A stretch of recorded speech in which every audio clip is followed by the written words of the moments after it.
It's January 1861, and a stray dog is patrolling the streets of San Francisco. This is his regular beat, a route he takes just about every single day.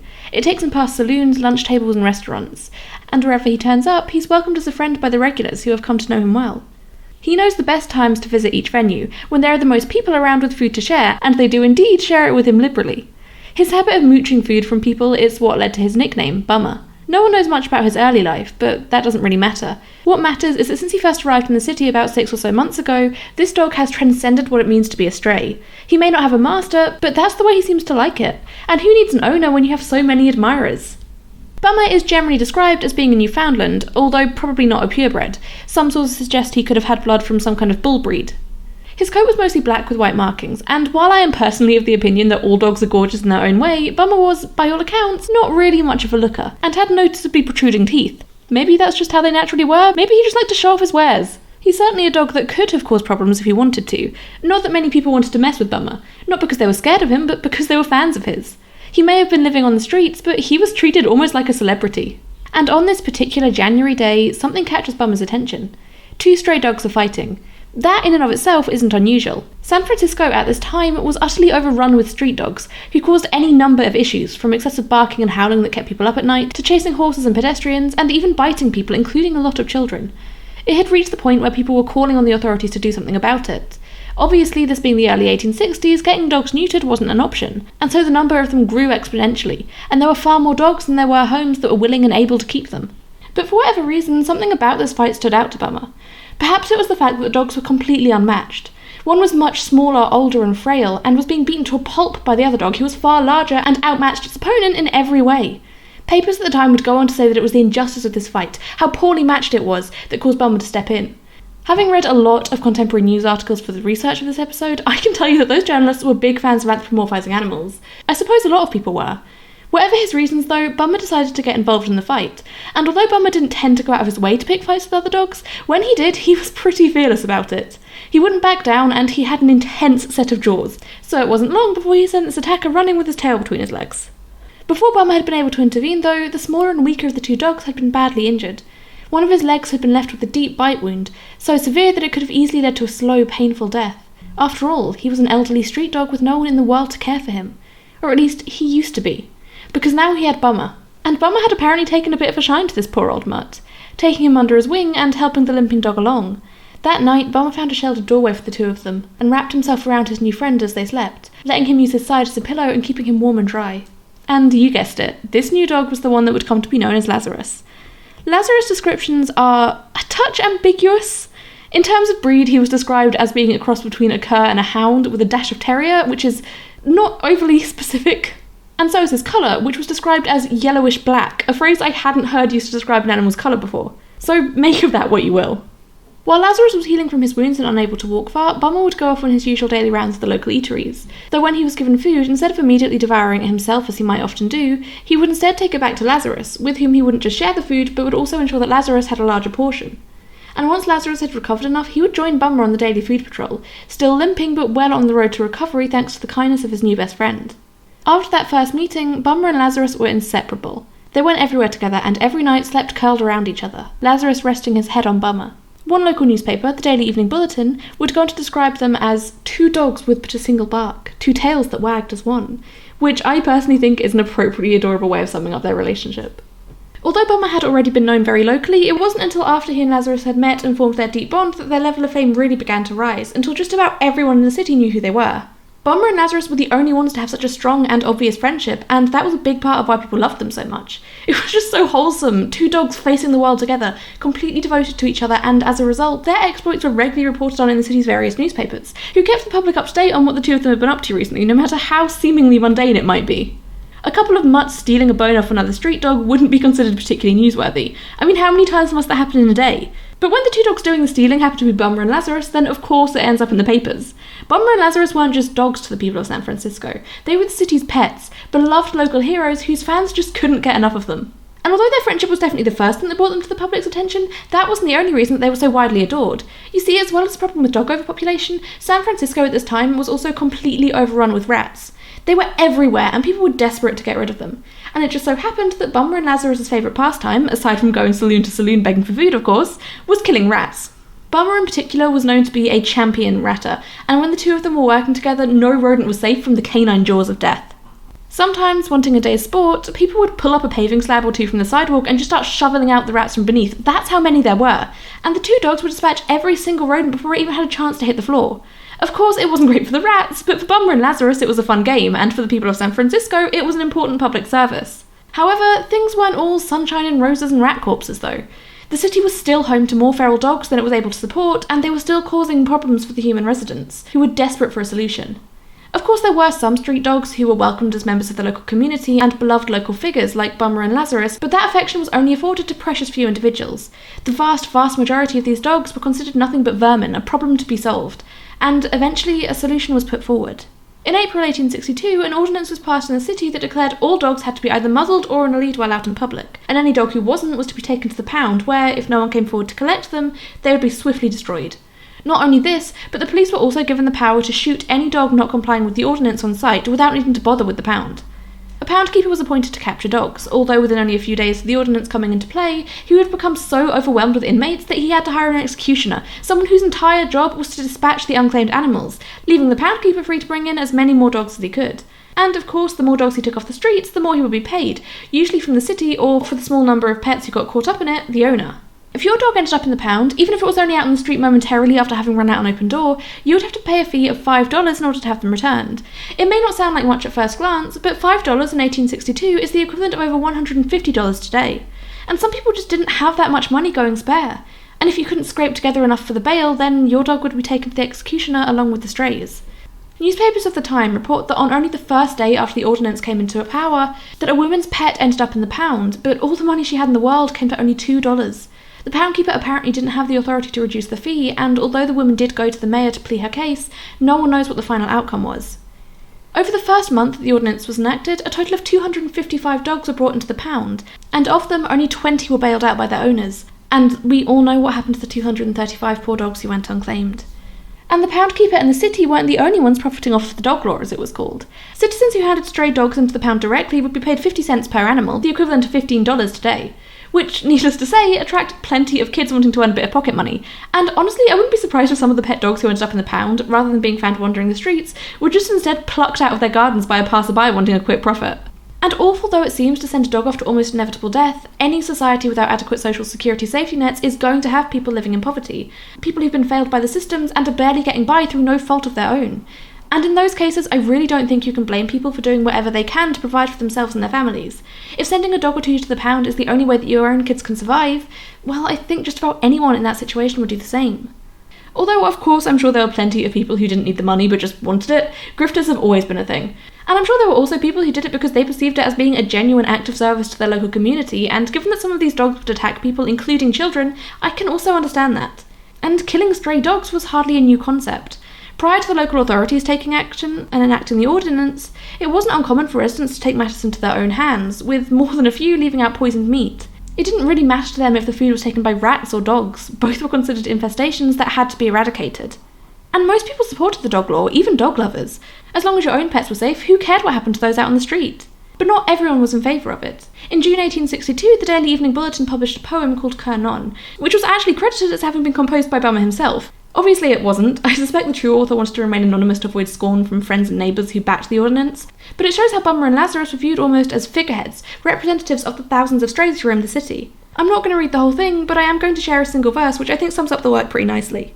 Say, city fathers, why will you not give, to us as to them, the right to live? To us as well as the battened hound, the right to live outside the pound.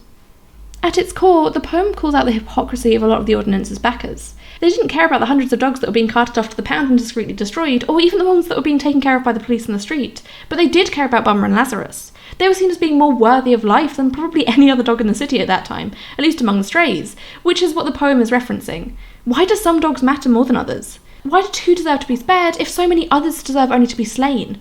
Why do humans get to decide which animals are and are not worthy of life and freedom and respect? All very worthy questions, none of which were ever answered. Most people still chose to turn a blind eye to the suffering of most of the city's dogs, despite actively campaigning to ensure legal protection for Bummer and Lazarus. Because while the two may have been beloved local figures, that didn't mean anything in the eyes of the law. They were still dogs who ran about unmuzzled, and thus they were as at risk as any other of being locked up and dispatched. well, maybe not quite as much risk. Most police officers would have recognised them and have been willing to let them go on their way, even if for no other reason than to avoid the public backlash that would no doubt come from being the one responsible for killing such a popular animal. But when it came to the pound, well, that wasn't down to the discretion of one individual.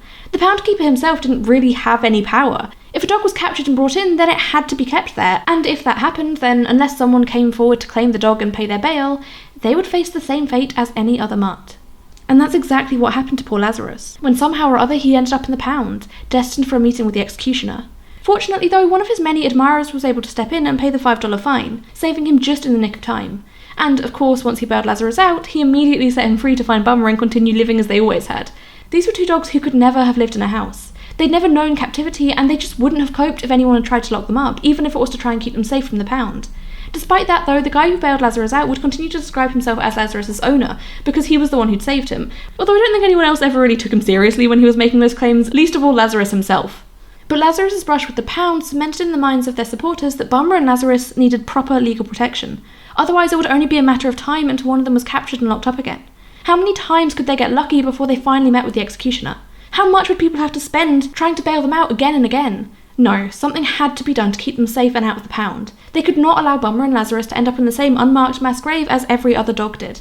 So, the people of San Francisco started a petition, imploring the mayor and city supervisors to formally enshrine in law an exemption for these two individuals.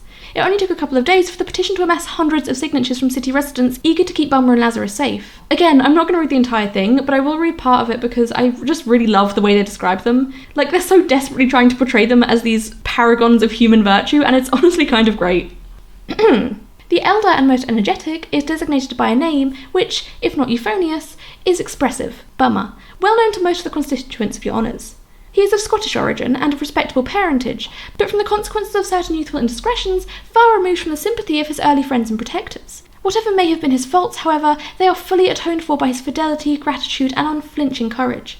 His companion is known by a name obtained from a rare work, with which your honours are not probably acquainted. The origin of Lazarus is wrapped in darkness. His chief excellence consists in the facility with which he can destroy rats, and as these animals infest the various departments, it is a quality which gives him a peculiar value to the public. But your petitioners rely especially upon the general affection held for these two animals, and on account of the lessons of protection and faithful association their union has daily presented for 2 years past, and in all earnestness pray the consecration of the two dogs as city property, whereby they might be exempted from taxation or destruction, and suffered heretofore to wander unmolested in the pursuit of their daily food. They are harmless, and their union and the circumstances which led to it, which are so generally known as to require no repetition, fully authorise the special protection which is asked for on their behalf. Yeah, it's a bit of a long excerpt, but who better to describe Bum and Laz than the people who actually knew them in life? And yes, I've had to write out and read their names so often now that I've had to shorten them. I'm British, unnecessary nicknaming is frankly a compulsion. Also, although the petition describes Bummer as being the elder of the two, it's actually pretty broadly believed that Lazarus was significantly older than Bummer, although obviously no one knows for sure. The petition was handed in to be discussed by the Board of Supervisors. It must have been a tense time for Bum and Laz's fans, waiting on tenterhooks to find out whether or not they'd be allowed to live. And it wasn't just the humans who seemed to be waiting with bated breath. Huddled together just outside the building were the two dogs in question, almost as if they knew what was going on within and were desperate to find out what their future would hold. Or at least that's what newspapers at the time speculated. Of course, the much more likely explanation is that one or more of their supporters found them, picked them up and carried them there to try and use the puppy dog eyes to sway the supervisors. And if that was the case, then it worked, because the board decided to side with the petitioners, and Bummer and Lazarus were officially declared to be property of the city, meaning they were free to go where they pleased, when they pleased. No muzzle, no lead, no master. They were safe from the pound keeper and safe from the executioner. And from that point on, they just went on with their lives as normal, going on their daily rounds to all the local saloons, restaurants and lunch tables, slaying multitudes of rats, and sleeping curled up together every single night. And of course the city's daily papers kept residents up to date with all their latest antics. And if you wanted more than just written accounts, then you were in luck, because Bum and Laz were the favourite subjects of a local cartoonist by the name of Edward Jump. As far as I can tell, no photos were ever taken of the dogs in life, and only one photo of them survives at all, which is the one taken of them after they'd both passed away and their bodies stuffed and mounted for display. And unfortunately, it's not a great indicator of how they looked, as it's very old and not great quality. But honestly, that's more than made up for in the form of Jump's illustrations. Born in France, Jump moved to the US in 1852, one of countless other men seeking their fortune in the California gold rush. And like countless other men, he did not find his fortune. Instead, he ended up finding work as an artist, creating advertisements and cartoons among other work. A lot of his cartoons were based on well-known public figures in San Francisco, where he was living at the time, so of course plenty of his works depicted two of the city's most famous residents, Bummer and Lazarus. By all accounts, his representations of the dogs were fairly accurate. None of the publications of the time say that they're not, but maybe there was a touch of artistic license involved, because pretty much all contemporary descriptions of Bummer and Lazarus go out of their way to describe them as ugly curs. I don't think anyone ever described their appearance in a positive light, at least not that I found in my research, and yet the way Jump draws them is frankly adorable, especially Bummer. He looks so cute and fluffy, I want to hug him so bad. How could anyone think these dogs are ugly? And the caricaturist's unwitting models wasn't the only dabble our two good boys had in the world of art. In October 1862, a new production was announced at the local Metropolitan Theatre, a short comedic opera entitled Life in San Francisco. And who would be listed amongst the cast but San Fran's two most famous canines? Yes, they were listed as being actors in the production, and they were apparently playing themselves, although it doesn't seem that they ever actually appeared on stage, which is unsurprising, but maybe a touch disappointing. Although Bummer and Lazarus were now officially safe from the dog ordinance, that didn't mean that their life was always plain sailing. These guys seemed to have a knack for causing chaos wherever they went, oftentimes to their own detriment. For example, there was the time when the two of them got locked in a shop overnight.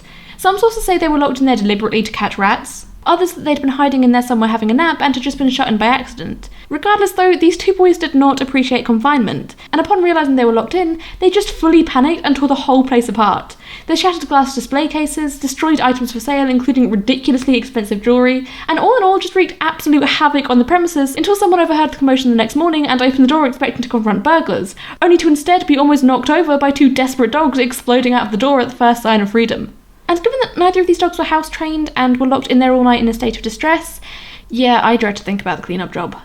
On another occasion, pretty much the same thing happened, but this time it was only Lazarus who got accidentally locked up. Realising his best friend was missing, Bummer went around looking for him and found him inside the shop, but obviously Lazarus couldn't get out and Bummer couldn't get in. So the two settled for the next best thing of sleeping on either side of the glass window, so they were still right up against each other as close as they could be. The level of friendship between these two is just so cute. And on a very similar note, one night Bummer ended up being locked in a news depot, only this happened on a Saturday night. For the entirety of Sunday, Lazarus travelled all over their regular spots trying to find him, clearly upset and refusing to eat. It wasn't until Monday morning that he passed by the depot, where Bummer got his attention by scratching on the window. The two were so delighted to have found each other and be reunited that they smashed through the glass and went on their merry way together. There really was nothing that could keep these two apart from each other. Or was there? Even the closest friends can be separated by forces outside of their control. We already saw that with Lazarus' brief stint in the pound, but there was also a time when Bummer ended up being given to a guy who was visiting the city from the countryside and happened to mention that he needed a good new shepherd's dog, and someone, for whatever reason, suggested Bummer. So this guy just scoops him up and takes our good boy back to the farm with him, and as it turns out, Bummer did not take well to being a sheepdog. In fact, he took to it very, very badly. When they got back to the farm, Bummer was presented with a flock of sheep that would be his to protect overnight. Unfortunately, Bummer did not understand what was required of him, or perhaps just didn't care. He and Lazarus were known to be rebels after all. But either way, he seemed to think that these big woolly white things were just a new species of giant fluffy rat. And he knew what to do with rats. The next morning, the farmer went out to check on his flock and see how his new dog was getting on, and found that 6 of his rams had been slain overnight. Needless to say, Bummer's career as a shepherd's dog did not last, and he was swiftly returned to the streets of San Francisco, which I imagine he would have considered a win. But there are some separations that no bond can overcome. In October 1863, Lazarus was accused of biting a child. This, if true, would have been incredibly out of character for him. Lazarus didn't bite, that was very much Bummer's thing. Even when fighting with other dogs, it's generally said that Bummer did the biting and Lazarus did the barking. But the father of this child seemed pretty adamant that it was indeed Lazarus who'd bitten his boy, and within a day or two of this alleged biting incident, Lazarus had died. It's believed that his passing was the result of eating poisoned food which had been deliberately thrown at him. Of course, suspicion immediately fell upon the father of the boy who'd been bitten, but even if doing such a thing would have been considered a crime at the time, nothing ever came of it. There was never any actual evidence, despite the guy who once bailed Lazarus out of the pound offering a $50 reward for information on who had poisoned him. As far as anyone knows, the reward went unclaimed. Lazarus's passing was met by an outpouring of grief from the people of San Francisco. The daily newspapers that had for so long reported on the exploits of their favourite dogs now published eulogies expressing the grief of the city. The Daily Evening Bulletin published a particularly lengthy obituary entitled Lament for Lazarus, which contained the poignant line, "The dog that had no enemies dies by violence." Even though Lazarus's body was swiftly removed, for months afterwards Bummer rarely left the area that Lazarus had passed away, perhaps hoping that his friend might return to him. Although the truth behind Lazarus's passing was never discovered, although I think we can all hazard a pretty safe guess as to what happened to Lazarus after his death is well documented. He was taken away to be stuffed and mounted by a taxidermist, which cost about $50, or over $1,200 in today's money, with the intention of having it displayed in one of the saloons that he and Bummer had frequented in life. When the job had been done, Bummer was shown the stuffed and mounted body of Lazarus, and it's reported that he seemed pretty perplexed by it, recognising it as his friend, but knowing that it wasn't truly him, not like it used to be. Perhaps he thought Lazarus was simply sleeping. Either way, with Lazarus' body stuffed and on display, and Bummer still living on the streets, the two friends were now permanently forced apart, and Bummer seemed to lose some of his spark after losing his friend. Before he found Lazarus, Bummer had never had any particularly close relationships with other dogs. He might tolerate their company for a short while, but he certainly didn't love any of them the way he had Lazarus. And I'm sorry to say that this is a state of being he returned to after Lazarus passed away. From time to time he would be seen to take up with another dog, and every time he did, the newspapers would eagerly report on his new friend. One was described as a likely-looking bull pup, dubbed Lazarus Jr. by the press, who he was seen hanging around with in January 1864, and in July of that year he was reportedly sighted in the company of another puppy, this time a black one who would accompany him when he went on his daily rounds, begging for food at restaurants, and whom Bummer would watch over as he slept, just like he had with Lazarus. However, none of these ever developed into long-term partnerships. It seems that Bummer just didn't want to replace Lazarus. He only had room in his heart for one best friend, and that place had been taken by the one and only Lazarus, even if Lazarus was no longer around. It's said that without Lazarus by his side, Bummer was never completely himself again. He even lost a lot of his interest in ratting. He really seemed to be mourning his friend, and things would only get worse when, in September 1865, Bummer was kicked down a flight of stairs by a drunk man who one daily newspaper described as someone who, quote, ought at least to roast in a place as hot as the upper Sacramento Valley for the term of his natural life, or longer. Which seems like a very polite Victorian way of saying, go to hell, dude. And I mean, he kind of did. The guy who kicked Bummer was named Henry Rippey, and seems to have ended up being arrested and subsequently kicked to death by his cellmate, which, yeah, kicking dogs is awful, but yikes! I couldn't find anything that said for sure whether or not his arrest and subsequent death was all because of what he did to Bummer, but it seems most people think that it probably was. Bummer was clearly wounded by this attack. His body began to swell, and there were fears that he wouldn't survive. It wasn't uncommon for Bummer to be seen lying on the pavement, flat on his side, seemingly dead or dying, and for a crowd of grieving fans to gather around him, only for him to get up and saunter off as if nothing was wrong. The newspapers theorised that he was just teasing people, wanting to see if people still cared about him, and what kind of reaction he'd get when he actually passed away, but personally I'd imagine he probably just wanted to be left alone to try and heal. But Bummer's condition continued to decline. A local man named Mr. Bessie decided to take him to the ranch where he lived, in the hope that the clean country air and quiet, peaceful location might help him recover and give him a new lease of life, but this didn't happen. It's not entirely clear when Bummer died. One newspaper reported that it was 3 a.m. on the 2nd or 3rd of November, but they were pretty much immediately called out by the other newspapers, claiming that reliable sources had told them Bummer was still alive and kicking, and was doing really well after his move to the country, and it devolved into this whole back-and-forth argument, which wasn't uncommon amongst the city's daily papers. There was clearly a lot of competition, and they would take any opportunity to smear the name of a rival publication. I think maybe some of this confusion possibly comes from Bummer being mistaken for being dead after being taken to the ranch. Because they didn't know that's where he was, they assumed he couldn't be found because he'd passed away, but I don't know for sure. It's just something that I wanted while researching for this episode. The arguing was all kind of a moot point anyway, because by the 4th of November, only a day after this drama broke out, it was announced that Bummer had indeed passed away, just at a slightly different time. And this time there was no question. He was gone. Although true to form as a champion ratter, when Bummer's body was found, it was found next to the body of a giant rat which he had apparently slain in his last night on Earth. Gotta go out with a bang, I guess. As with Lazarus, Bummer's passing was met with a wave of grief from his fans, and numerous eulogies and obituaries were published in the coming days. Mark Twain even produced a eulogy for one publication. The Daily Outer California published a poem in his honour which was titled Elegy on Bummer, and was credited to the awesomely but obviously fakely named A Bohemian Esquire. I thought I may as well include it here, as it's not too long and honestly just kind of cute. He who was faithful to the end, the noble Bummer sleeps, gone hence to join his better friend, where doggy never weeps.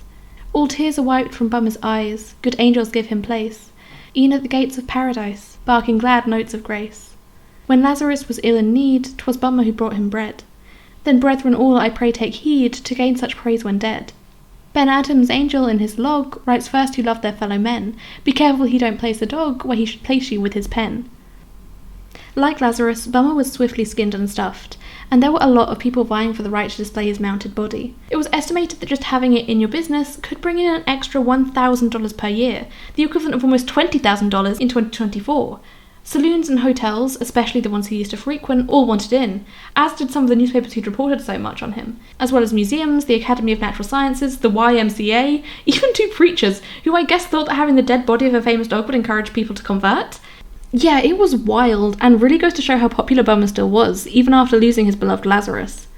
Ultimately, like Lazarus, Bummer ended up being put on display in one of the saloons that he frequented in life, although it wasn't the same one that had Lazarus. Which which is kind of a shame. It would have been nice if they could have been finally reunited, even if it wasn't death.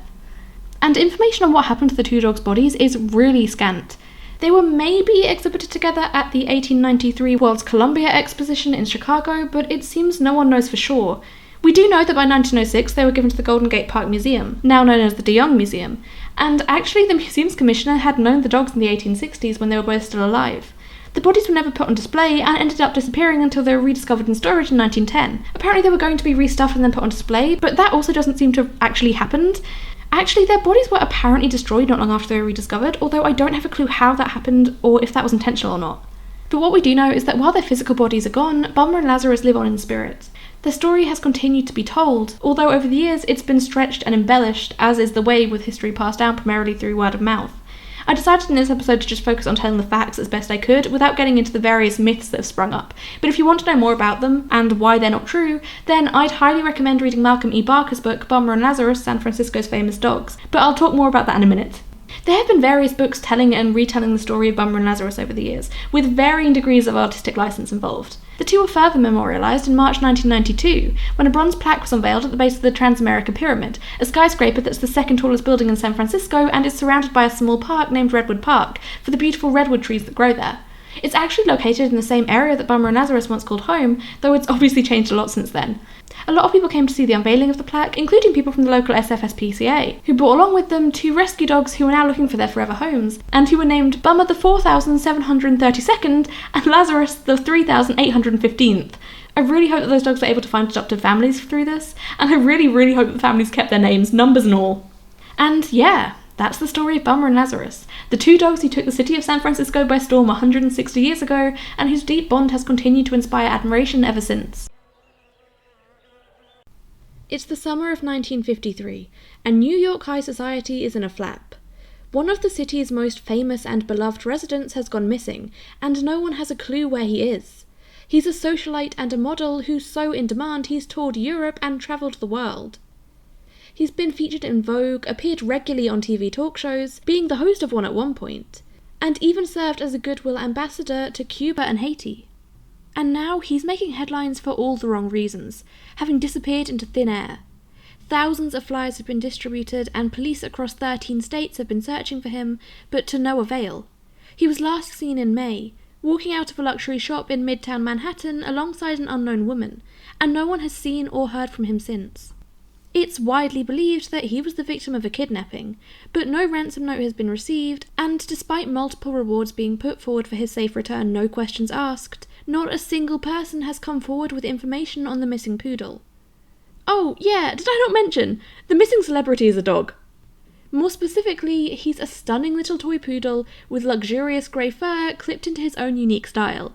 He's said to be the most famous, most valuable dog in the world, and his name is Pulaski's masterpiece. But, okay, let's step back for a second and ask ourselves a question. What the hell is going on? Why is this dog so famous, and how did someone manage to steal him? Well, to tell the story of Pulaski's masterpiece in its entirety, we have to start with the Pulaski part of his name, and that means going back even further to the mid-1920s, when a 30-year-old Russian immigrant arrived on the shores of the US, having fled his home country after the Communist Revolution. His name is Count Alexis Pulaski. He was a tall, handsome man who simply oozed charisma and charm. Blessed with European pretension and a silver tongue to match his silver hair, Pulaski easily found himself a place in New York high society, which I suppose is only fitting given that he was a count. Except, well, he wasn't. Sure, he told everyone that he was, and he certainly went around with the airs of European nobility, but in reality, he was just some guy. Some random bloke who told people he was a count, and seemingly everyone just believed him. Apparently, his immigration records had his name down as Alexis Count Pulaski. It looks like he just gave it to himself as a middle name, so he could swap them round and pretend he had a title. From what I can tell, Pulaski was just that kind of guy. He liked a tall tale, especially if it made him sound more grandiose than he actually was. And I suppose lying about your identity is certainly one way to be accepted by the upper classes. And it wasn't just titles he made up. Apparently he also told people that he had once been the personal groom to President Roosevelt's pet dog. So, yeah, Pulaski was, well, let's be nice. Let's call him a storyteller. And while he may have enjoyed a fabrication or 2 or 12, There was one thing about Pulaski that no one could deny, and that was that he absolutely adored dogs. In his early 20s back in his native Russia, he'd been a relatively successful breeder and shower of Doberman pinschers, as well as a photographer and dog groomer. But it seems that for his first 5 or 6 years in the US, he took a step back from the dog fancy. I suppose he was too busy working his way up New York City's social ladder. But once he'd been fully accepted into the upper echelons of society, Pulaski once again turned his attention back to the world of dog showing. But this time it wasn't Dobermans that caught his fancy. No, instead it was a very different breed, the dainty little toy poodle.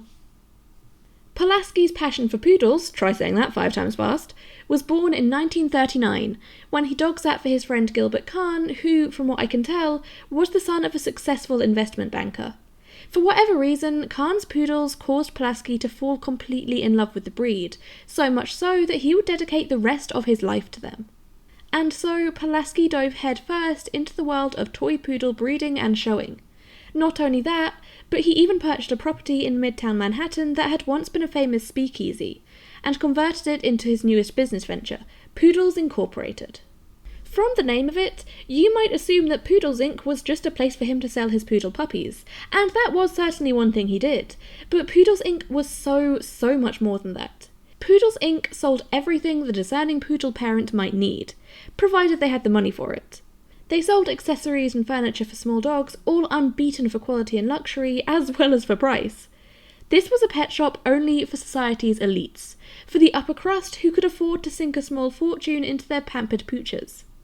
And that wasn't all that was on offer at Poodles Inc. It was also a high-end dog grooming salon and a boarding kennel. Everything you could possibly need for your poodle, all under one roof. And it wasn't just the products on sale that lent to this air of exclusivity and opulence. That was an atmosphere that Pulaski very deliberately cultivated, from the decor to the staff to the occasional live harpist playing softly in the background. Yeah, this was the kind of place that I'd honestly be scared to even step into for fear of being immediately outed as an unworthy peasant. But for those who are rich enough to shop here, it became almost like an elite social club. And one of the shop's main draws, aside from the actual products, was the fact that Pulaski's poodles were just in there milling about, greeting and entertaining the customers. Pulaski was really proud of the fact that his dogs were well trained enough that they could be trusted to have free reign of the premises without the need for leads, cages or pens. While it's clear that Pulaski adored all of his poodles, there was one that stole his heart like no other, a little grey puppy who was born on the 4th of August 1946. I mean, I say little, he was actually the largest of the litter, but I mean, he was also a toy poodle, so. And it seems that from the moment he was born, this dog became the absolute apple of Pulaski's eye. He just instantly fell in love with him. I know next to nothing about the world of dog showing, so I don't know how early you can tell whether or not a puppy has the potential to succeed in that kind of thing. But it seems that from pretty much the word go, Pulaski was convinced that this puppy was the best he'd ever bred, the pinnacle of all his hard work. This was his masterpiece. And I mean that literally. I'm sure you've already guessed, but if not, this dog was indeed the one who had come to be named Pulaski's masterpiece. I mean, I really don't blame you if you'd even forgotten that this episode is about Pulaski's masterpiece and not just Pulaski, but we finally reached the point in Masterpiece's story where Masterpiece actually appears.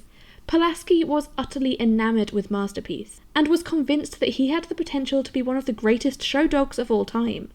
It wasn't just down to his conformation either. It was his temperament, the way he carried himself, his charisma, his intelligence, his charm. He was everything Pulaski believed a poodle should be, the absolute pinnacle not only of his breed, but of his species. And so Pulaski carefully trained Masterpiece until he was finally ready to enter his first ever show in 1947. And they did not start small. Masterpiece's first entry was in the Westminster Kennel Club Dog Show. I'm not into dog showing, and I'm obviously not American, but even I've heard of the Westminster Dog Show. Held annually every single year since 1877, even through 2 world wars, the Great Depression and the COVID pandemic, it's one of the biggest and longest running dog shows there is. It's basically the US equivalent of Crufts. So yeah, competing there is kind of a big deal, and I'm sure plenty of people would maybe want to start their dog off with something a little bit smaller, ease them into it gently. But Pulaski knew, just knew, that Masterpiece was destined for greatness, and so he didn't hesitate in throwing Masterpiece right into the deep end. Besides, the Westminster show was held in their own stomping ground of Midtown Manhattan, so to him it must have seemed the obvious choice. I mean, Masterpiece was only entered into a puppy class because he was, a puppy, but I feel like the Westminster puppy classes are probably still more intense than, say, a small local show, but Pulaski was still confident in his star's success. What is it they say about pride coming before a fall? Yeah, Masterpiece's first show did not go well. I couldn't find the exact results anywhere, so I don't know exactly where he placed, but he certainly didn't win. I don't think he even came close. It must have been a pretty crushing blow to old Pulaski, but there was something much, much worse looming on the horizon. Soon after the show, Masterpiece fell ill. Really ill. He had distemper, an illness he'd probably picked up from the Westminster show. Canine distemper virus is an awful disease. Often, the initial symptoms seem relatively innocent. Runny eyes, a bit of a cough, maybe some diarrhea. Then they become lethargic and lose their appetite, developing a fever. Their eyes go from watering to leaking pus. And then things get really bad as the virus begins to attack their internal organs. They start having fits and seizures, uncontrollable tremors, even paralysis. It's a disease with a high mortality rate, and even the small number of dogs who do survive are often left with permanent neurological damage and lifelong disability. It's an awful, awful illness, and to this day there's no cure for it. There aren't really even any proper treatments. It's often just a matter of trying to treat the symptoms and keep them stabilised while their body tries to fight the infection. Often that requires an expensive stay in a veterinary hospital, and even then there's no guarantee. What we do have now, though, that wasn't available in Masterpiece's time, is a highly effective vaccine. That's why pretty much all of us dog owners have never had to experience the horrors of distemper. Puppies are given a course of jabs when they're young that give them immunity. As you can imagine, Masterpiece was incredibly unwell, and for a while it really seemed that he wasn't going to make it. He ended up being sent to a kennel in New Jersey for an extended holiday, with the hopes that being away from the hustle and bustle of the city might help him to recover. And miraculously, Masterpiece survived. It took time, of course, but eventually he managed to fight off the virus, and even more amazingly, he was, by all accounts, left with no long-term effects afterwards. Maybe Pulaski was right, maybe this dog really was something special. Eventually, Masterpiece found his way back into the show ring, and despite the awful start to his career, he soon began making a name for himself in the regional show circuit, eventually working his way up to the championship classes. In fact, he ended up with the 3 most prestigious titles there were, back to back. He wasn't the first dog to ever complete this hat-trick, but he was the first toy dog, and by this point, Masterpiece was travelling across the US to compete.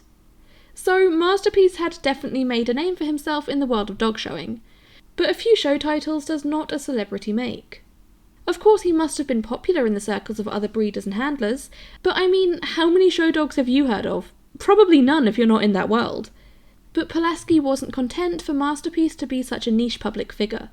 He wanted his dog to become a full-blown celebrity, and luckily for him, he had the gift of the gab and connections to New York City's elite, and oh my did he use them. Pulaski claims that when Masterpiece would travel to other American cities for shows, he would be thrown these elaborate welcome parties with up to 200 guests, half of whom were human and half were dogs. But, well, while there's no doubt that Masterpiece would indeed become a beloved public figure, and there definitely are verified accounts of people going wild for him, when we have nothing but Pulaski's word for something, I'd take it with a grain of salt. Pulaski had the soul of a showman, and as such, had a propensity for exaggeration, and maybe potentially just making things up. One thing we do know is that Pulaski would regularly hold cocktail parties at his apartment, which was located in the wealthy Manhattan neighbourhood of Upper East Side, and that these parties would be attended by all sorts of rich and influential people from around the world. And of course, the guest of honour at all of these parties would always be Masterpiece, where he would entertain the partygoers with his repertoire of tricks. Now, it's worth noting that Pulaski didn't actually approve of training dogs to do these kinds of pointless tricks. But this is Masterpiece we're talking about, so of course the usual rules didn't apply to him. He was special. Pulaski was utterly convinced that Masterpiece's mental faculties were far beyond that of any other dog. And to be fair, poodles are generally regarded as being one of the most intelligent dog breeds out there. But Pulaski believed that Masterpiece exceeded even the standards of his breed. He thought that Masterpiece needed mental enrichment because he was just so much cleverer than any other dog. It totally wasn't the same as someone teaching their dog to do something just because it was cute or would impress people. Besides, Pulaski wasn't actually the one who trained Masterpiece, oh no. Masterpiece, of course, required only the best, and that included his staff. Yes, Masterpiece had his own staff. One of them was a former lion tamer and circus trainer whose job it was to provide Masterpiece with private tuition. Masterpiece had a pretty broad repertoire of tricks that he'd show off to Pulaski's party guests. He made such a wide variety of noises that he could almost hold a conversation with you, and he could walk not only on his hind legs, but apparently also on his front legs. Not at the same time as he was walking on his hind legs though, obviously, that would just be regular walking. The trick Masterpiece became best known for though was actually one of his most simple. If anyone asked him, "Are you a communist, Masterpiece?" he would respond by emphatically shaking his head, affronted that you could even suggest such a thing. It was through these parties that Masterpiece started to get a foothold in the world of mainstream celebrity. Everyone who met him was enamoured by him, and before long his puppies were being sold to celebrities such as Judy Garland and Eva Peron. And Masterpiece himself was becoming nothing short of a socialite. I know we all like to think of the whole influencer thing as a modern invention, but I honestly can't think of a more accurate way to describe Masterpiece at the height of his fame than a canine influencer. Of course his fame drew plenty of people into Poodles Inc., as it was said that every single product they sold was tested and approved by him, including Kennel No. 0, which was a perfume for dogs. But Masterpiece's influencing went far beyond his master's own products. He was also in high demand as a spokesdog, and model for any number of adverts. Clothing, accessories, fabric, even telephones. It's estimated that between his modelling work and his duties as a stud dog, Masterpiece could earn up to $11,000 in a year. That's the equivalent of about $150,000 in today's money. He was raking in so much cash that he literally had to have his own bank account. Speaking of money, one of the reasons Masterpiece made so much from being a stud dog was that he would supposedly refuse to mate with any female dog for less than $500, which today would be over $6,000. Apparently, if he was asked to, he'd shake his head to signal his refusal, according to Pulaski. Do we believe that this dog had such a well-developed concept of his own monetary value? Well, I can't speak on your behalf, but I mean, did anyone ever actually buy that? Like, did anyone actually just accept that as a concept? Or did they just, pretend that they did because they didn't want to upset Pulaski? I don't know, but wow. Masterpiece's fame soon grew beyond the boundaries of New York City, and then beyond the United States. He was in international demand, and so, of course, he simply had to begin travelling the world to further his career. He visited much of Western Europe, particularly France, the Netherlands, and Belgium, and everywhere he went, he was met by adoring crowds. But of course Masterpiece couldn't travel the world alone. You might think that Pulaski travelled with him, given how much he worshipped his dog, but no, I guess he had more important things to do. Instead, Masterpiece's international jaunts would be accompanied by a woman named Lucy Copestake, who was employed as his travelling companion and chaperone. Since we've already met two of Masterpiece's staff members, the lion tamer turned dog trainer and Lucy, now seemed like as good a time as any to introduce you to the rest of his entourage. As well as those two, he also had a personal beautician who ensured that he was thoroughly pampered. Pulaski even devised a brand new version of the poodle cut for Masterpiece, as he felt the traditional continental one was too feminine. And Masterpiece also had his own bodyguard because of course he did. Apparently, Masterpiece would be prone to what were described as moody spells, probably the result of not being allowed to just be a dog. And when he was in one of these episodes, he'd go off his food, resulting in his bodyguard having to hand feed him until he came out of it. And the mental image of a big, burly, manly bodyguard tenderly hand-feeding a toy poodle and begging him to eat is pretty great, isn't it? Masterpiece's entourage was, of course, rounded off by Pulaski himself, who was basically his full-time agent. Masterpiece and Lucy's visits to Paris were a whirlwind of journalists and photographers, all eager to document this visit from the world's most famous and most valuable dog. Apparently, when he visited local dog shows, he would attract such large crowds that at least once he became so overwhelmed that the police had to be summoned to help him escape the torrent of adoring fans. Also while in France, Masterpiece made the leap from modelling in photographs to modelling in person. when he strutted down the catwalk alongside a human model who was wearing a brand new piece from designer Marcel Rochard, an elegant grey woolen dress named after its inspiration, Masterpiece. But high fashion was nothing new for this dog. He'd already appeared in Vogue, and at home he had an entire wardrobe of custom-made outfits commissioned by Pulaski, which included a set of pyjamas, a bathrobe, and a raincoat. When the time finally came for Lucy and Masterpiece to return home, Air France put on a special farewell party for him at the airport's restaurant, where guests dined on a special menu which included an offering named after him. But Masterpiece's international trips didn't stop there. In 1953, he accompanied the US ambassador to Italy, Claire Booth Luce, on a trip there, alongside two of his children, Diego and Scusi. And he also travelled to Cuba as an ambassador of goodwill from the US, and to Haiti, whose government awarded him a gold medal. And Masterpiece's philanthropic streak didn't end with being an international ambassador of goodwill. He also attended and hosted plenty of charity fashion shows, raising money for everything from cancer patients to infantile paralysis. Yes, he was indeed a certified good boy. And while Masterpiece may have been a bit of a globetrotter, he was still in high demand at home. Pulaski would host these displays at Poodles Inc., where people would come and see Pulaski's finest poodles, with Masterpiece as the main draw, of course, luxuriating amongst finery, dignified and serene. During these kinds of events, Masterpiece would be in his travel case, although I don't think he was ever confined in it. Lined with red velvet, it was designed to look like an ornate picture frame, the kind that might surround a work by an old master, because, well, he was Masterpiece, so of course he had to be displayed like a masterpiece. At some of these events, Masterpiece would even have an armed guard stood on either side of the display just to be safe.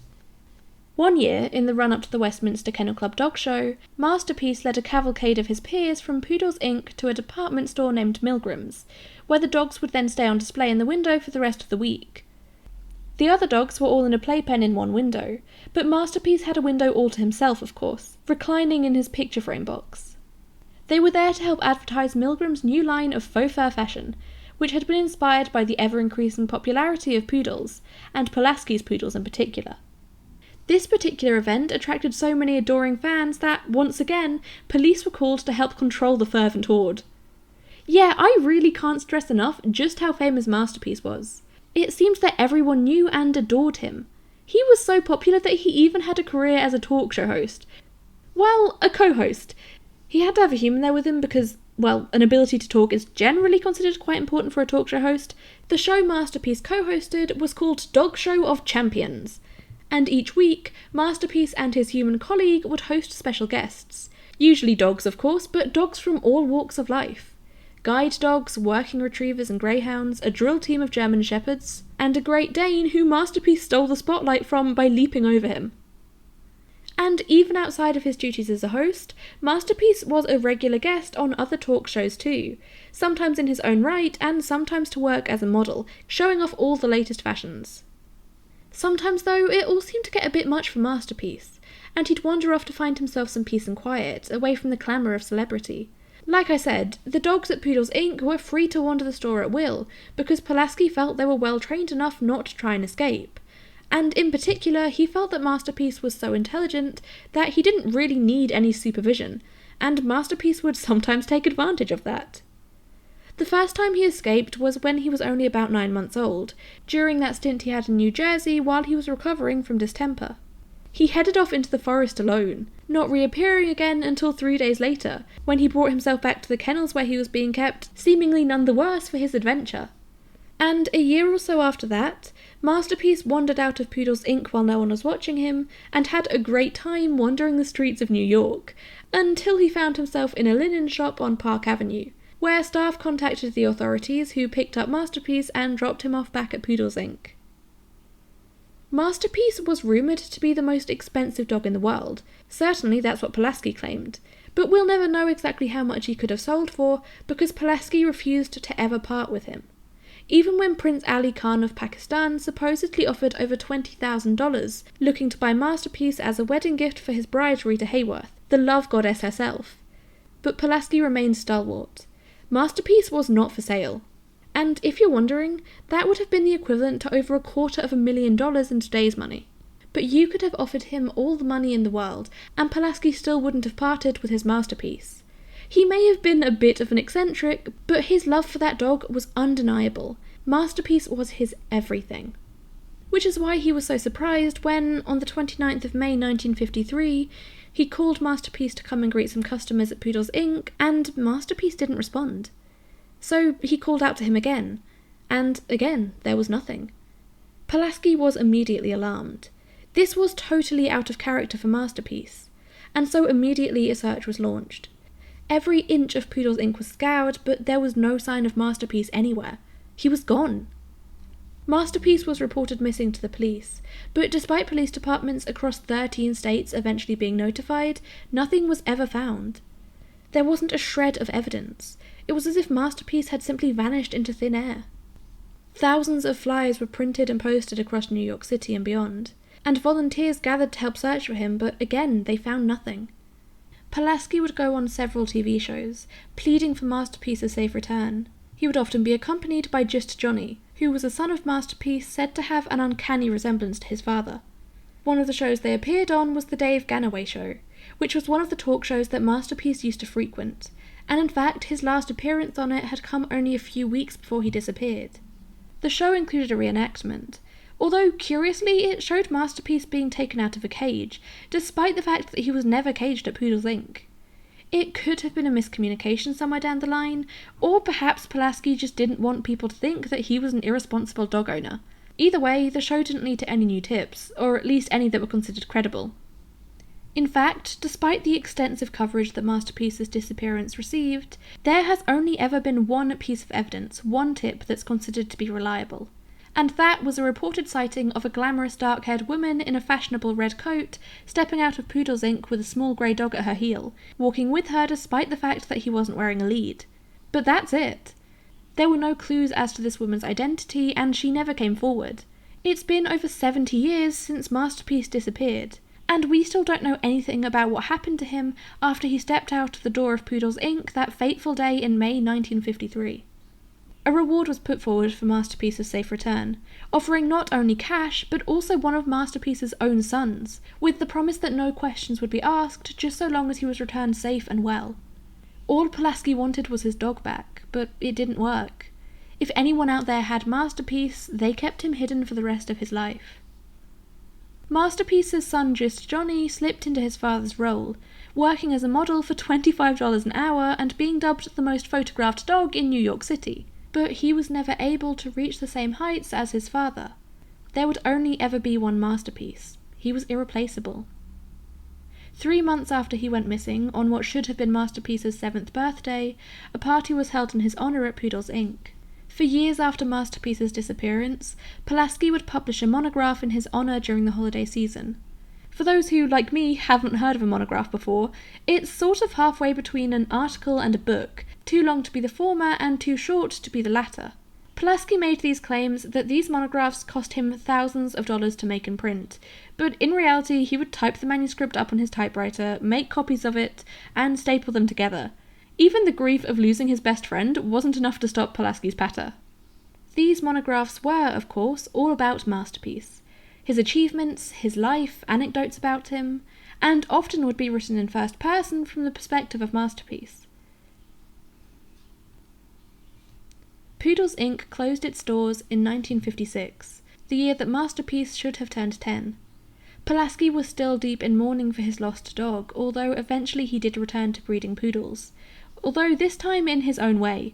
He developed his own breed standard which differed from the kennel club's, and he was known to have very strong opinions when it came to poodles. For example, he thought it was ridiculous that bicolour poodles weren't accepted by the kennel club, and he still hated the conventional showing clips. And all of this led to him accruing something of a negative reputation in the poodle fancy, with many people choosing to distance themselves from him, seeing him as just a mad old man. But Pulaski didn't seem all too bothered. He was happy to just do his own thing, and also to sell his puppies for up to $3,000. With his pet shop closed, Pulaski attempted several other poodle-based business ventures alongside his breeding, one of which was to invent an indoor toilet for small dogs, which would fit under a bathroom sink and had an automatic flush. I think he viewed this as the next big thing, something that all owners of small dogs would be falling over themselves to buy. But unfortunately for him, that couldn't be further from the truth. No one was interested. He also dedicated himself to writing what was supposed to be his magnum opus, Pulaski on Poodles. This was to be a book which would share everything you could ever possibly want to know about the breeding and care of poodles, as well as a detailed history of the breed, and plenty of anecdotes about the lives of famous poodles. This, like his dog toilet, did not take off. His manuscript was rejected by publisher after publisher, until it became clear that no publishing house was ever going to take it on. The big publishing houses weren't interested, either feeling that it was too niche, or too similar to books they already had. And when he tried approaching smaller publishers, it didn't work out either, as he had these big visions of a high-quality showstopper of a finished work, and none of them could afford to make such a thing, and Pulaski sure as hell wasn't going to cheapen his dreams just to make them doable. So instead, he decided that the only way he was ever going to get this book out there was to take pre-orders and use that money to print it. It cost $10, and even Winston Churchill ordered a copy. He might be most heavily associated with British bulldogs, but he was actually super into poodles. However, despite Pulaski's enthusiasm, this book would also never materialise. Ultimately, Pulaski passed away at the age of 73, in the summer of 1968, having never found out what happened to his beloved masterpiece. So, let's round out this episode by talking about some of the theories behind Masterpiece's disappearance. I feel like a true crime podcaster. The first theory, the one that Pulaski seemed to most believe, was that Masterpiece had been stolen. But why? Well, there are several potential motives for that. Firstly, it could have been for ransom. Although we typically associate ransom kidnappings as being something that only happens to people, it's not actually unheard of for animals to be abducted instead if they're valuable enough. Probably the best known example of this, at least here in the UK, would be the theft of Shergar, a highly successful racehorse who was stolen and held for a ransom of £2 million, but that's a story for another episode, and actually one I've already got in the pipeline. On paper, the ransom theory would seem to make sense. It was well known how utterly devoted Pulaski was to Masterpiece. He clearly would have done anything to save him, including parting with his cash. But if that was the case, then why wouldn't the kidnapper ever send a ransom note? As far as we can tell, none were ever received, not by Pulaski or the police, not even any ones that turned out to be hoaxes. Maybe the thief didn't expect Masterpiece's disappearance to get so much attention, or for the authorities to be so involved, and they ended up being too scared to make contact. But then why not just return him and collect the cash reward? You could claim you just happened to find him, unless perhaps even that felt like too much of a risk. Yeah, I don't know, I don't really buy the ransom theory. So what other motives might there be for someone to steal Masterpiece? Well, some theorise that perhaps he could have been stolen to be sold on the black market. Or maybe that he just had a devoted fan who stole him for no other reason than that they wanted him for their own. That's certainly one of the better options here, that he lived out the rest of his days as a pampered pet. Or perhaps he was stolen by someone who had a grievance with Pulaski, although I couldn't find anything to suggest that he had any major enemies. I mean, yeah, he became disliked in the world of dog showing, but most of that didn't come about until long after Masterpiece went missing. Or maybe he was stolen by a rival dog breeder. Sure, they couldn't just rock up to a show with Masterpiece, people would recognise him, but they could have kept him hidden, used him for breeding, and just put a different name on the pedigree papers. I don't imagine that kind of fraud would be that hard, especially in the 50s. That way they could still have Masterpiece's offspring to compete with and sell, but without necessarily arousing suspicion. If Masterpiece was stolen and kept alive, then there were never any reported sightings of him. Though, given that this was 70 years ago now, I'm not sure how far word would have spread. I mean, yeah, he was an international celebrity, but I don't imagine many people outside of New York City would have been actively on the lookout for him. If you saw someone with a little grey poodle, you probably wouldn't assume that it was the famous one that disappeared. So it's entirely possible that if Masterpiece was stolen and kept alive, he was hidden away or taken somewhere else. Some people actually theorise that Masterpiece could have been spirited away to an entirely different continent. But then of course it's also entirely possible that Masterpiece wasn't stolen, that there was no criminal conspiracy here. He just wandered out of Poodle's Inc. of his own accord and for whatever reason never found his way home. I mean, he'd escaped twice before, once from the same store. Maybe this time he was found by someone who thought he was a stray and took him in, keeping him for the rest of his life as a beloved pet. Although if that was the case, you'd think the person who found him would have heard about his disappearance and made the connection. But perhaps they did and just didn't want to return him. Maybe they were too in love with him themselves to part with him, or maybe they thought he'd be happier living the life of a normal dog and not an anthropomorphized socialite. Which, to be fair, was probably true. But again, if someone local had suddenly started going about town with a brand new grey toy poodle, people probably would have noticed and said something. Perhaps Masterpiece escaped, and then simply lived out the rest of his days as a stray on the streets of New York. But he was, by all accounts, a very friendly dog. He wasn't scared of people, so it wouldn't have been in his character to avoid them. He would have sought them out, especially if he was hungry or cold or lonely, and in that case, someone probably would have then recognised him and cashed in the reward. Or perhaps he left of his own accord, and then something happened to him shortly after. Maybe then he was stolen or hit by a car or met with some other accident. Maybe something happened so soon after he escaped that no one realised who he was, and his body was disposed of without thought. And then the person responsible just never came forward because once they'd found out about Masterpiece's disappearance, they didn't want people to know what they'd done. This feels like the kind of case where there's no obvious answers. Every potential theory seems to have an equal number of pros and cons in its favour. The only solid piece of evidence we have was that he was seen leaving the shop in the company of a dark-haired woman. But who's to say that the person who reported that sighting wasn't lying, either because they wanted to be part of an exciting mystery or because they wanted to mislead the investigation away from themselves or someone they knew? Pulaski said that Masterpiece was so well trained, he would have obeyed anyone who gave him a command in the way you would at a dog show, which would explain why he was walking alongside her so obediently. But it's also possible that he just liked her. Maybe she'd given him a titbit or a stroke and hadn't realised that he was following her afterwards. It's entirely possible that this woman, whoever she was entirely innocent, and didn't come forward because either she didn't hear about the reported sighting of herself, or because she was worried about being implicated in something that was nothing to do with her. She may not have even seen Masterpiece as she left the store, or maybe she never came forward because she actually did have something to hide. This really is one of those cases that's just going to go down in history as an unsolved mystery. I don't think it's possible to find out the truth after so long, especially with nothing to go off. All we have is speculation. I honestly don't even know what I think is most likely. I don't really have any particular theory that I subscribe to here. But in the absence of any evidence to the contrary, I'm going to believe that Masterpiece simply wandered out of the shop of his own accord. Perhaps he was fed up of life as a socialite and wanted some peace, and that he ended up being found by someone who took him in and loved him and gave him the life he deserved. Not a life of decadent finery, but a life of playing outside and digging holes and just being a normal, happy dog. And that he lived out the rest of his days as a much-loved family pet. It's certainly the best possible outcome he could have had. But what do you think? Which of these theories do you think is the most plausible? Or do you have another one entirely that I haven't mentioned here? Either way, let me know in the comments. I'd love to hear what you think about this mystery. So this is the story of an animal who I was a really big fan of when I was a kid. I stumbled across her online when I was googling random animal-related things, which is how I spent a lot of my childhood. And when this particular animal first popped up on that ancient computer screen, I was obsessed. I fell in love. And then I completely forgot she existed and went on with my life.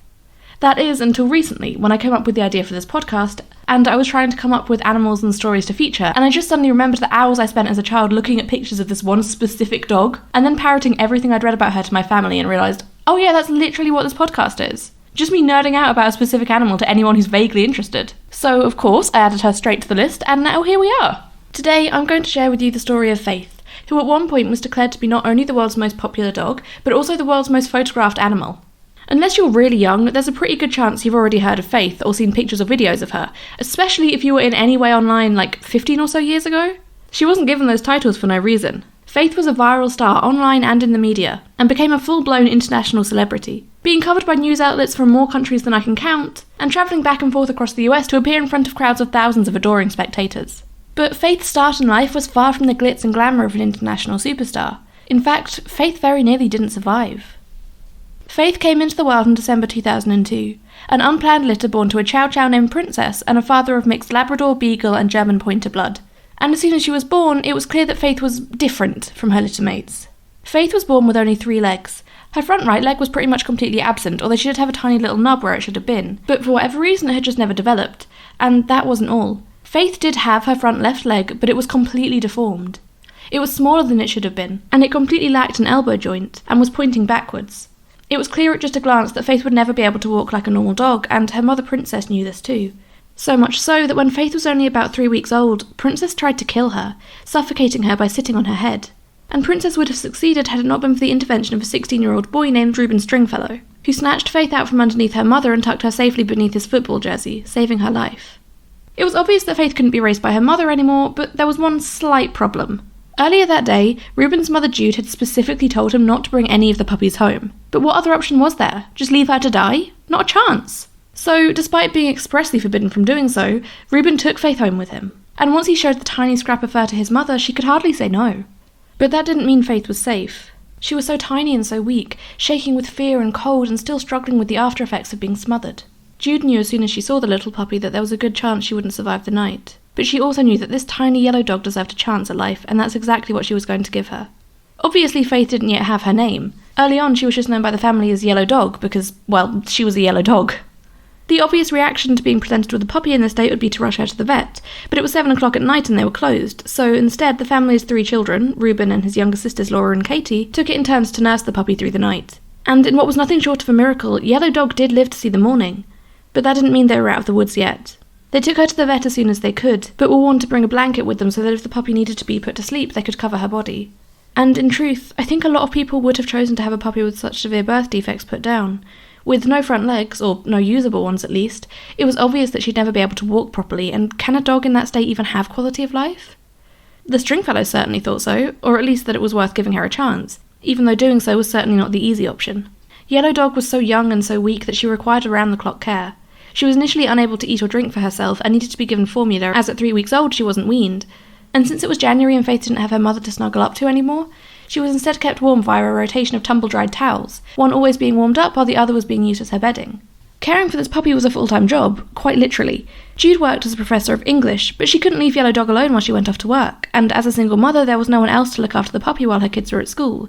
The obvious answer was to take Yellow Dog into work with her, but her bosses wouldn't allow it. And faced with the choice between keeping her job and keeping the tiny dog she and her children had fallen in love with, she decided to go with her heart and quit her job, instead managing to pick up work from home as a part-time paralegal and part-time tutor, although this meant that money was tight and at least once their electricity was briefly cut off when they fell behind on their payments. But as far as the family were concerned, this dog was worth it. She was special and they believed that she'd come into their lives for a reason. So they continued to treat this tiny puppy with love and care, and eventually her condition began to improve. She began to gain strength and put on weight, although for that first week it was touch and go as to whether or not she'd survive. Eventually, Yellow Dog did begin to move around. She'd scoot around, propelling herself with her hind legs, with her chest and chin on the floor. It couldn't have been the most comfortable way of getting around, but it was something, and the children were determined to make Faith more mobile, even constructing makeshift mobility aids out of old roller skates and skateboards. And at some point, this little dog was given a proper name, Faith, because her family had faith in her and faith that she would walk. And one day she did. One day in that first spring, Faith got up on her 2 back legs and walked over to the food bowl to eat. She herself didn't seem to think it was that big a deal, but it very much was. She taught herself to walk upright, something that a lot of people probably would have thought impossible. And once she'd cracked it, that was just how Faith moved, walking around on 2 legs like a tiny furry human. Although Faith is often described as having taught herself to walk, and by all accounts it seems she really did, but I don't think that means the efforts of her loved ones to help her should be discounted. Faith received plenty of encouragement and assistance from her family, and without that love and kindness, who knows if she'd ever been able to make the leap from scooting about to walking upright. Although you'll often see Faith described as walking upright, including in this podcast, she didn't actually stand entirely upright. Instead, she stood and walked at about 3/4 tall, which allowed her to balance more easily and put less pressure on her joints than walking totally straight would have done. Still, it meant she was far taller than she would have been on 4 legs. By the time she was fully grown, she stood at 37 inches tall, which for my fellow non-Americans is about 94 centimetres. And Faith soon discovered that being tall has certain advantages, when she decided to celebrate her first ever Thanksgiving by stealing the roast turkey straight from the table, which she then took to her favourite hiding spot under a bed to share with the other dogs. Her family stopped serving food from the dining table after that, since nothing within Faith's reach was safe. Faith would also raid any bin she could find if it smelt promisingly of discarded food. So Faith was thriving and everything was coming together perfectly, right? Well, there was one slight issue. The family's landlord had a strict no-pets policy, and owning a puppy was enough of a violation, without taking into consideration the fact that they already had 2 other pets living in their house before Faith, a dog named Matrix and a cat named Nova. They didn't necessarily choose to get Nova as much as had her thrust upon them while visiting the vet for Matrix's annual health check, as she was a stray kitten in need of a new home. And there's also a story as to how they ended up with Matrix, that I don't really feel comfortable sharing here because it centres around some very personal things, but that was also a case where they didn't really have a choice. This wasn't a family who were just irresponsibly getting animals they weren't allowed to keep. In both cases, or all three now if you include Faith, they had very valid reasons for those pets being there, and so I don't really want to pass judgment on that. And I think most people in the same situations would have made the same choice. Whenever their landlord visited, they'd hide over and claim that Matrix belonged to a friend. But given how famous Faith would go on to become, and the fact that her owners' full names and often their faces too were always included in coverage of her, I don't imagine it was particularly easy to keep on fleecing their landlord. I wish I knew more about how that went down. Like, they did eventually move to somewhere that did allow dogs, but I'm pretty sure Faith was at least receiving local media attention before they did, so I'd imagine their landlord found out eventually. But I feel like you have to make an exception for a two-legged dog, right? But Faith certainly didn't seem to mind the fact that she was a contraband pet. She was just a normal dog, going for walks, chasing squirrels, taking up more than her fair share of the bed every night, and shamelessly begging for food from anyone who dared eat in her vicinity without offering her a bite. Her favourite food was cheese, although like most dogs she'd eat just about anything she could. People stared at her everywhere she went, because of course they did. She was a functionally two-legged dog, walking around like a person. But Faith didn't seem to care that she moved about differently to other dogs, and she certainly never seemed to mind the fact that wherever she went she became the centre of attention. And realising how much joy Faith could bring to other people, Jude decided to call up the local news station to see if they'd like to feature Faith as a feel-good story. And you're expecting me to say here that they immediately said yes and flocked to film her. But that's not what happened. For whatever weird reason, they were completely uninterested and turned Jude down, leaving her with the promise that they might call back if they ever had a slow news day and needed to fill time. And can you imagine knowing that you have this incredible, completely unique dog, possibly the only bipedal dog in the entire world, and being told that no one would be interested in that? Excuse me? Eventually, though, there was a news day slow enough that the studio decided to send a cameraman over to get some B-roll of Faith and a couple of sound bites for a short little feature. And I can only assume that the news team's initial disinterest in Faith stemmed from some kind of miscommunication somewhere along the line. Because the second the cameraman arrived and actually saw Faith and the way she moved, he immediately phoned the studio and frantically explained that this wasn't just a dog hopping about on her hind legs, this was a dog fully walking around everywhere like a human. A dog with no real front legs. And suddenly, the studio seemed a lot more interested. So much so that once the footage was at the studio, the anchorwoman insisted that they send it to the Associated Press, which would see Faith's story being covered across the US and beyond. But of course this local station, K4TV, would still be the first outlet to feature Faith, with their coverage of her going live across Oklahoma City that very evening, the 23rd of June 2003. Needless to say, Faith was an instant hit, and her family were pretty much instantly faced with a barrage of calls from newspapers, magazines, websites, TV stations, pretty much anything you can think of. She was only 6 months old, but Faith was already a star. Everyone wanted to cover the story of the miracle dog who refused to be left out of life. It wasn't all sunshine and roses, though. Faith's career may have been taking off, but at the same time, the one front leg she did have was causing issues. The tissue was beginning to die, which can lead to all kinds of problems, so when she was 7 months old, the leg was amputated. Anyone who's ever known an amputee dog will know that losing a leg doesn't tend to bother them at all. And it was no different for Faith, because despite the fact that she now only had 2 legs, her front leg had never been usable and it had also never really grown with the rest of her. Even if it hadn't been so deformed, it would still have been far too small to be usable. The leg had quite literally been dead weight, and Faith didn't seem to mind at all saying goodbye to it. And it certainly didn't interrupt her blossoming career as a media darling. Not long after her first TV broadcast, Faith, along with her humans of course, was invited to visit the K4TV station, since she'd pretty much been a daily topic of discussion since her first appearance. This was just the first of what would become many trips to different TV stations and studios across the country, and it went very much the same way as all of her future visits would. She was greeted by just about every single member of staff, and given more treats and cuddles than any dog could dream of. And Faith was an angel, patient with every single one of her adoring fans, and not remotely fussed by the noise or chaos of the busy TV studio. Most other dogs would have been completely overwhelmed by that kind of environment. But then Faith isn't most dogs. She took everything in her bipedal stride, and seemed to love every second of it. And that's a thread that would continue throughout Faith's career. No matter where she ended up going or what she ended up doing, she took to it all like a duck to water. Well, that's not quite true. There was one thing that Faith didn't take to like a duck to water, and that, ironically enough, is water. When Faith was still young, her family took her to a lake to try and teach her how to swim. And Faith was apparently an enthusiastic student, at least at first, constantly jumping into the water and seemingly having a great time of it. However, despite her best attempts and the encouragement of her family, Faith could never quite master the art of swimming. At all. It seems there are some things in life that do just require more than 2 legs and endless determination, and doggy paddle is one of them. So yeah, Faith wasn't cut out for a career in competitive swimming, but Jude had her eye on a different vocation for her altogether. Pretty much as soon as they got Faith, Jude had hoped that one day Faith would be able to train as a therapy dog, so that she could visit places like hospitals and schools to bring love, inspiration and joy to people who needed it.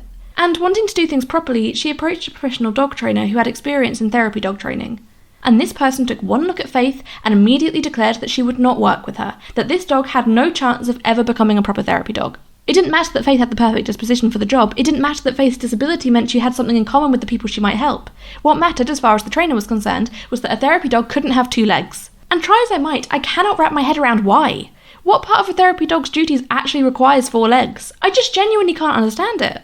And neither could Jude. So, knowing Faith's potential, she decided to skirt around the official process and just buy her own therapy-esque harness and patches, and knock up her own bootleg version of a therapy dog's uniform. And it doesn't seem that anyone ever really questioned it. And while I absolutely understand why she did it, I do probably need to include a disclaimer here that I'm absolutely not endorsing people pretending their pet is a therapy animal or an emotional support animal or anything like that, if they're not actually one. Refusing Faith just because of her disability was ridiculous, but for the most part there is a good reason behind the qualification criteria for therapy animals, just to be clear. But as well as enabling Faith to start visiting schools and hospitals, her position as a definitely totally legit therapy dog also meant that Jude was able to return to her teaching career, as Faith was now allowed to accompany her, and Faith also seemed to love her new job as a therapy dog for Jude's students. And speaking of Faith and schools, even before her fame took off, she became the unofficial mascot of Reuben's high school football team, making appearances at every home game and most of the away ones too, and she was always just as loved by the opposing team as she was by her own. Not long after she'd first been on the local news, Faith was picked up for her first appearance on a proper national TV show when she was featured in an episode of Ripley's Believe It or Not, which led to Faith being seen by more eyes than ever before and being picked up for more and more shows, each one bigger than the last. With TV shows of all kinds vying to get Faith on as a guest or feature, which involved Faith, and her humans of course, having to travel across the US to various filming locations. But as always seems to be the case with Faith, she adored it all and didn't bat an eyelid at travelling by plane. In fact, Faith loved airports and air travel so much that she'd be disappointed if she got into the car and it turned out to just be something mundane and everyday like a trip to the pet shop or the vets. So much so that more than once on a trip like this, they'd also take Faith to the airport, give her a chance to go around and do some of her favourite things, and then go home again. Over the course of her career, Faith would end up taking over 200 flights, visiting almost every state in the US, and being met by well over 500,000 people in person. And all of this travel wasn't just for TV. She also did plenty of visits to expos, schools, churches, conferences, hospitals, charity events, sporting events, as well as plenty of inspirational and educational talks. Although Faith wasn't the one doing the talking, of course, that was usually Jude, who eventually would become a full-time motivational speaker and writer thanks to Faith. But when it comes to mapping out Faith's rise to global stardom, there's one single event that catapulted her to never-before-seen levels of fame, and it started in May 2006, when Jude got a phone call from the producers of The Oprah Winfrey Show, probably one of, if not the biggest TV show in the world at the time. But there was a catch. Jude wasn't allowed to tell anyone about Faith's latest booking, because the producers wanted Faith to be a surprise for Oprah, so all of the B-roll filming was done in secret. And when it came to the live show, they scripted Oprah's introduction to Faith to say that she was a little girl, about 4 years old, and the fact that she could even walk out onto the stage was a miracle. And, to be fair, none of it was a lie. They just never told her that Faith wasn't a little human girl. After her introduction was read out, Faith made her appearance on stage accompanied by Laura, and in that second, Oprah, and probably every one of the millions of people watching, fell in love. The clip later went viral online, spreading Faith's fame yet further. Faith was kind of permanently linked to the Oprah Winfrey Show in a lot of people's minds after that. She added the Oprah dog to her list of nicknames, and "Is that the dog of Oprah?" became one of the most common greetings Faith and her family would get while out and about for years afterwards. And Oprah would go on to say that Faith was one of her all-time favourite guests. That episode of the Oprah Winfrey Show was so widely watched, and Faith was so universally adored, that in its aftermath, Jude was receiving over 500 emails per hour. Luckily, by this time it wasn't just Jude and her kids doing all the work to build Faith's career. Not long before her appearance on Oprah, they'd hired a manager to help deal with the public's ever-growing demand for Faith. In 2007, she even went on tour with Ozzy Osbourne. As much as Faith loved her life as a jet-setting hound, I suppose there's only so many plane trips a dog can make before things start going a little wrong. Perhaps the biggest example of this was in 2007, when American Airlines managed to lose Faith. Yeah, straight up, they just completely lost a celebrity for multiple hours until they managed to track her down. Eventually they worked out that Faith, who at that time had been transported in the cargo, had been put onto the wrong flight, and they hadn't realised until Jude's plane had landed, and Faith just wasn't there. After the drama and bad press of losing Faith, the airline let Faith travel alongside Jude, even giving Faith her own seat, and it was pretty much always the exact same seat. Like, Faith fully considered this particular seat to be hers. So you can imagine her disgust when she bounded onto a plane, ready for a new adventure, and found some random person already sitting there. On this particular occasion, Faith and Jude had been assigned different seats, but Faith was not having any of it. She anchored herself to the floor so she couldn't be moved and started barking at this poor guy for daring to sit in the seat listed on his ticket. Jude did manage eventually to get Faith to where they were supposed to be sitting, but that didn't stop Faith from making a fuss. Fortunately though, it turned out that this guy's wife was a fan of Faith's, and they were more than happy to swap seats to make the famous Oprah dog happy. Yeah, Faith could be a bit of a diva at times, but can you really blame her? Another piece of plane-related drama was when a connecting flight was cancelled due to a bad snowstorm, and so staff at the airport sought emergency accommodation for the would-be travellers, since there was no chance of the plane taking off until the next morning. Doesn't sound like much of a big deal, right? That kind of thing happens a lot. However, somehow whoever's job it was to book somewhere for Jude and Faith had apparently completely forgotten to check whether or not the hotel they booked allowed dogs. And it wasn't until Jude and Faith arrived there that they were informed this was very much not a pet-friendly establishment, and under no circumstances would Faith be allowed to stay here. It didn't matter that there was a blizzard outside and they had nowhere else to go. The hotel manager just would not budge. No dogs allowed, no matter how cute, well-behaved or famous they might be. Once again, though, Faith's fame came to the rescue when an international businessman waltzed into the hotel lobby and immediately recognised Faith. The fact that Faith was an adorable canine celebrity wasn't enough to change the hotel manager's mind, but the persuasion and money of an ultra-wealthy client with a long-standing reservation certainly was, and ultimately they were allowed to stay the night. Faith was probably the most famous dog in the world, if not the most famous animal. And while of course she did do plenty of media appearances and in-person events, it was in her work as a therapy dog that Faith really shone. She travelled across the country to visit schools, hospitals and army bases, among plenty of other locations. If it was somewhere where people would benefit from meeting a two-legged dog with a wide smile and sunny disposition, then she'd be there, spreading hope and love to those who needed it most. A lot of the work she did was with people who'd gone through an amputation. Since being an amputee herself, she was proof that losing a limb or two wasn't the end of the world, that you could still live a full, beautiful, joyous life no matter what you'd been through. I really hope that dog trainer who turned Faith down as a puppy and said that she could never be a therapy dog saw what Faith went on to do, and the difference she made in the world, and that it caused them to rethink their approach to disability. Or at the very least, I hope they were embarrassed. I certainly would be. And eventually, Faith did become a legit therapy dog. 3 years after being turned away by that professional trainer, Faith was named an official therapy dog by the US Army. Oh, and speaking of military accolades, as well as the therapy dog thing, Faith was also named a sergeant in a ceremony attended by thousands of troops. And while this was just an honorary title, like they obviously weren't just going to throw her into the midst of an actual war, it was still a real title. And it also meant that she outranked her original rescuer Reuben, who by this point had enlisted. I could go on and on about Faith's achievements, but by this point it would just be a list of places she visited, TV shows she appeared on, organisations she worked with, and even then I still don't think I could do justice to just how much this one dog managed to do in her life, or the number of lives she changed. I don't think I could convey that just by rattling off a list of names at you. Faith made the world a better place, and helped to inspire countless people around the world. Not bad for a little yellow dog who very nearly didn't survive her first month of life. When Faith got a little older, she had to start slowing down slightly with her visits. Although thanks to a high-quality diet and carefully selected supplements, she remained free from pain despite the pressure put on her joints by the way she walked. And though she did slow down, she was still regularly travelling across the country to brighten people's days. Like, she was still doing far more than any normal dog could cope with. She, and her humans of course, also partnered with an organisation that made mobility aids for pets, giving them out free to animals who needed them. Faith herself never really needed anything like that. She got around just fine on her own 2 feet, and because she'd still been growing when she first started walking, her body had adapted well to the strain it put on her joints. Faith was immortalised as a stuffed toy, and there were even plans to make a film about her life and an animated TV show starring her, though neither of those projects ever made it to fruition, unfortunately. Jude also mentions in Faith's memoir that she had plans to open up a series of animal shelters across the US, one in every state, in honour of Faith.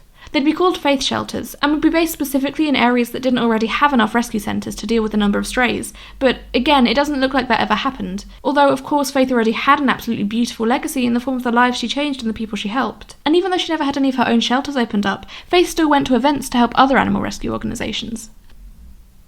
When Faith was about 9 years old, she finally retired from her duties as a public figure, and a very well-deserved retirement it was too, although she would occasionally still do private local sessions.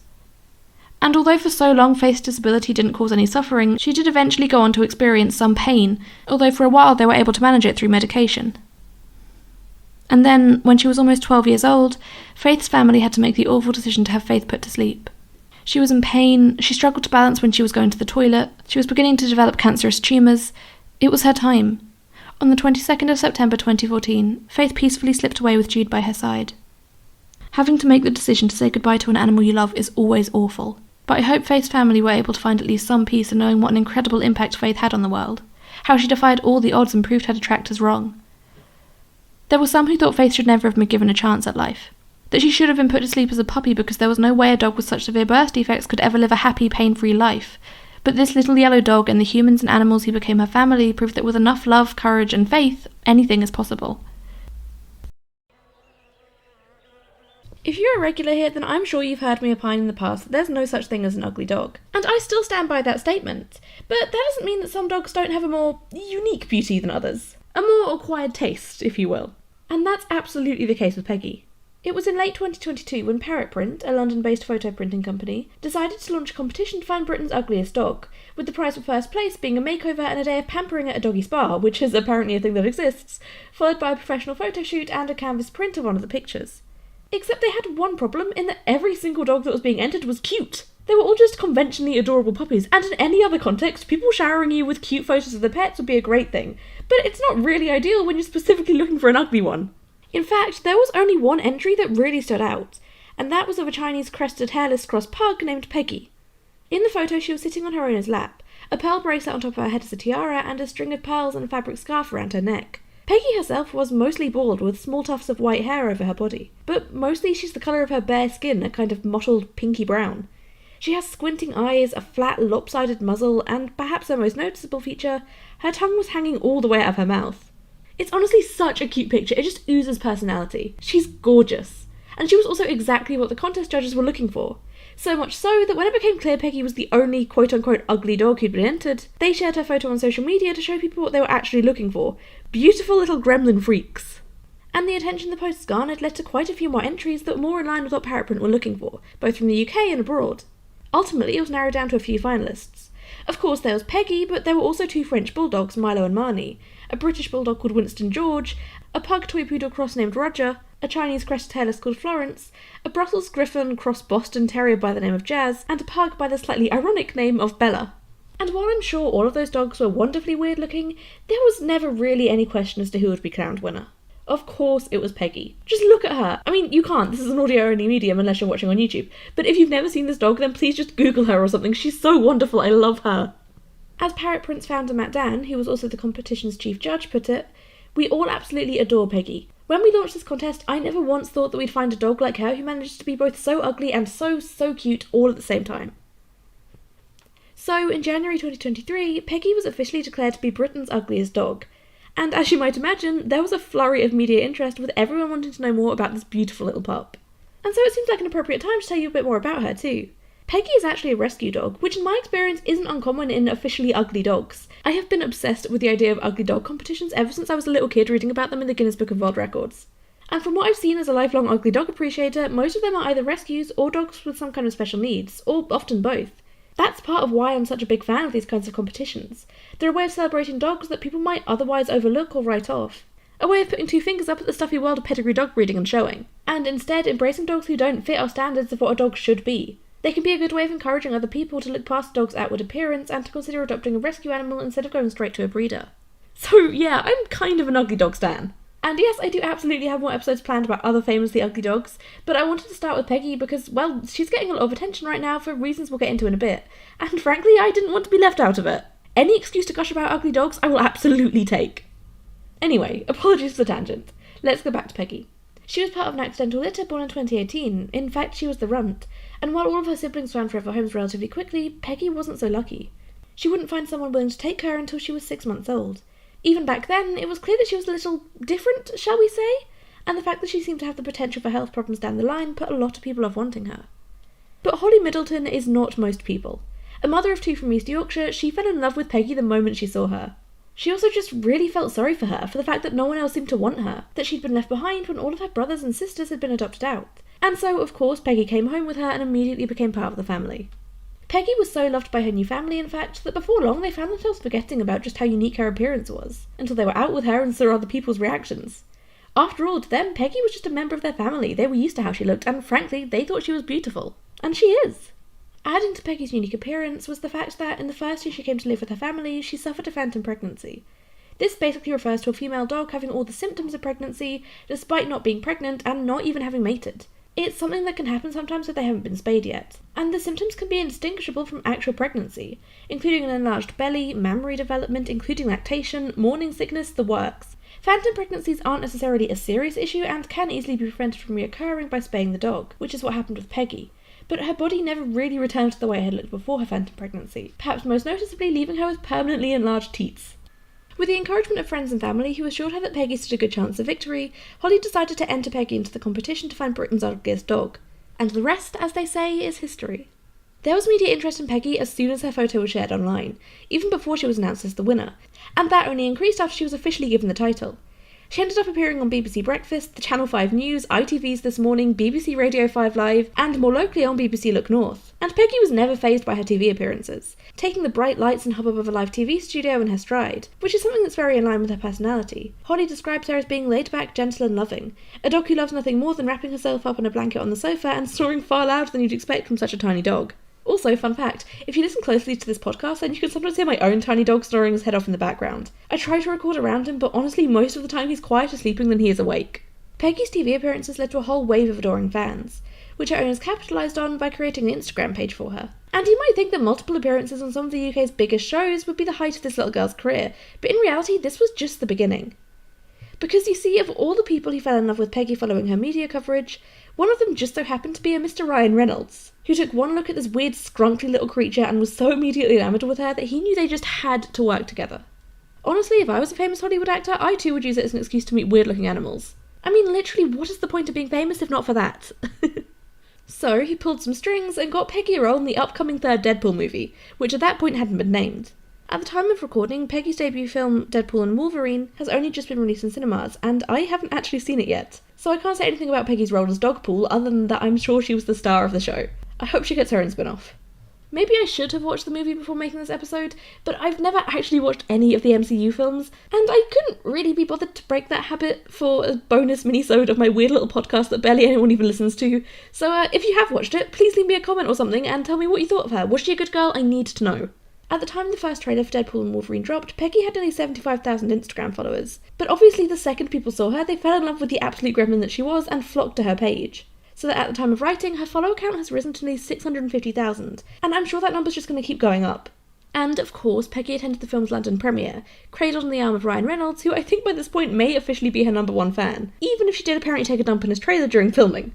I mean, from a small dog, that's basically just a sign of affection, you know? So, what's next for Peggy? Is she going to go back to being just a regular pet, or will her star continue to rise? Frankly, I'm hoping for a full Dogpool spin-off. I would 100% get into the MCU just for her. But I suppose we'll just have to wait and see where Peggy's newfound fame takes her. One thing's for sure though, and that's that no matter what happens to her, whether she becomes a bona fide Hollywood superstar or turns out to be nothing but a one-hit wonder, Peggy will always be adored by her human family.